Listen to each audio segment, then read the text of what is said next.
नमस्कार, जेकेएन हिंदी न्यूज में आपका फिर से स्वागत है।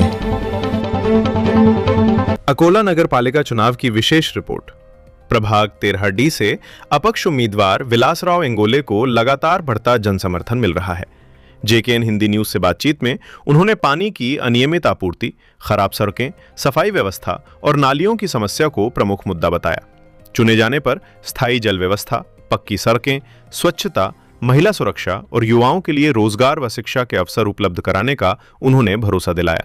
बढ़ता समर्थन चुनावी समीकरण बदलने के संकेत दे रहा है। अकोला से जेकेएन हिंदी न्यूज संवाददाता गजानन। प्रभाग क्रमांक 13 चे अपक्ष उमेदवार विलासभाऊ इंगोले यांच्याकडे आज त्यांच्याकडूनच आपण जाणून घेणार आहोत की त्यांचा विकासिक मुद्दा काय आहे आणि ते कुठल्या विकास मुद्द्यावर जनतेशी संपर्क करणार आहेत किंवा त्यांच्याशी बातचीत करणार आहोत।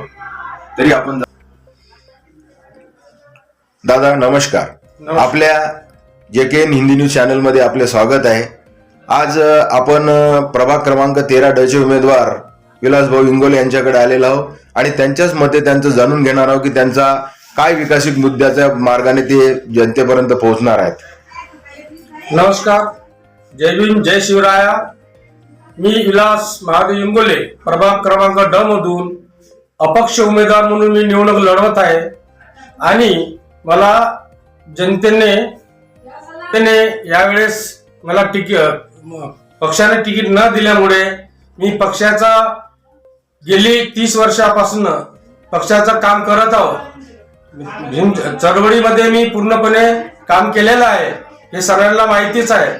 परंतु मला पक्षाने बाळासाहेबांनी नाही डावललं मला, पण इथल्या स्थानिक नेत्यांनी मला दूर ठेवलं। त्यामुळे मी हे अपक्ष निवडणूक लढवत आहोत आणि या मोहल्ल्यातले जे मुद्दे आहेत, या मोहल्ल्यातले मुद्दे गेली 50 वर्षापासून 30-40 वर्षापासून हे आपले झोपडपट्टी बसलेले आहे।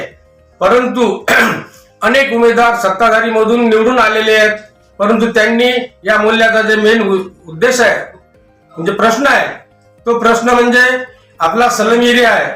अनेक सलम एरिया होते, प्रत्येक सलम एरियाने त्यांना त्याच्या नावाने पट्टे करून दिले, परंतु इथे सत्तेतनी राहूनही कोणीही आतापर्यंत ते मुद्दा उचलला नाही।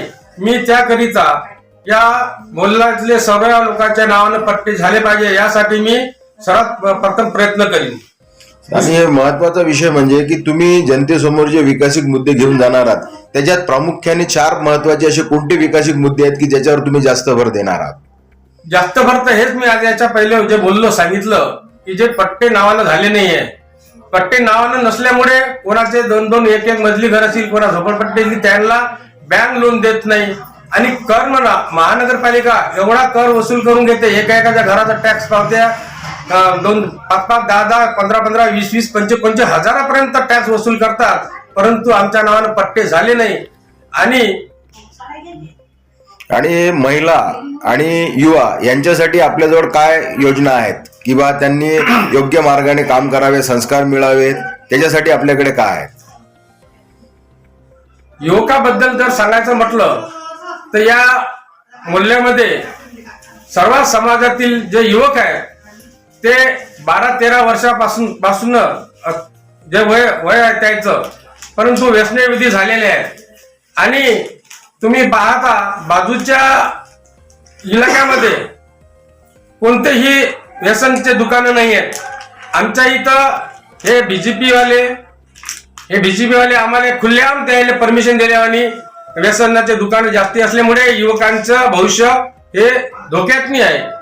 आणि जे शिकेल वर्ग जे आहे, शिकेल वर्ग आता बाजूनं शिक्षण कॉलनी आहे, ट्युशन कॉलनी आहे, त्या ट्युशन कॉलनीतल्या लोकांना म्हणजे भीती वाटते। ऐसी ही और खबरों से जुड़े रहने के लिए देखते रहिए जेकेएन हिंदी न्यूज। ऐसी ही और खबरों से जुड़े रहने के लिए देखते रहिए